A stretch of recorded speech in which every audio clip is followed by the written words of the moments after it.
2027 సంవత్సరంలోనే ఎన్నికలు నిర్వహిస్తారా అంటే అవునంటున్నారు. ప్రస్తుతం ఉన్నటువంటి లెక్క ప్రకారం ఏదైతే విజయసాయిరెడ్డి 2000 వాళ్ళ పార్టీ క్యాడర్ని ప్రోత్సహించేందుకోసం అని చెప్పేసి 2027 సంవత్సరంలోనే ఎన్నికలు జరుగుతాయని చెప్తున్నారు. జమిలీ ఎన్నికలకు సంబంధించి పార్లమెంట్లో బిల్లు ఆమోదం పొందే అవకాశం ఉందని, 2027లోని ఎన్నికలు తథ్యమని విజయసాయిరెడ్డి చెప్తున్నారు.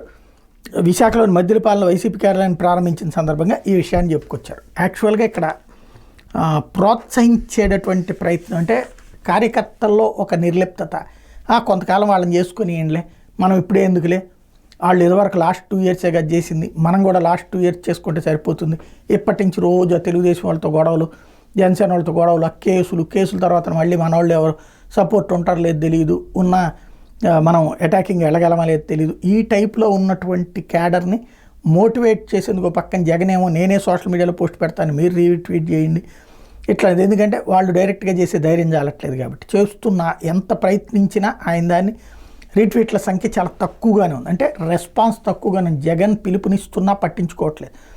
దాంతో ఇప్పుడు ఎన్నికలు వచ్చేస్తున్నాయి అంటే కదులుతారన్నటువంటి కోణంలో చూస్తున్నారు. బేసిక్గా ఒక ఛాయిస్ అయితే ఉంది, ఉత్తరప్రదేశ్తో పాటు ఎన్నికలకు వెళ్ళడం అనేటటువంటిది. అది సాధ్యమా కాదా అన్నటువంటిదే ఇక తేలాల్సి ఉంది.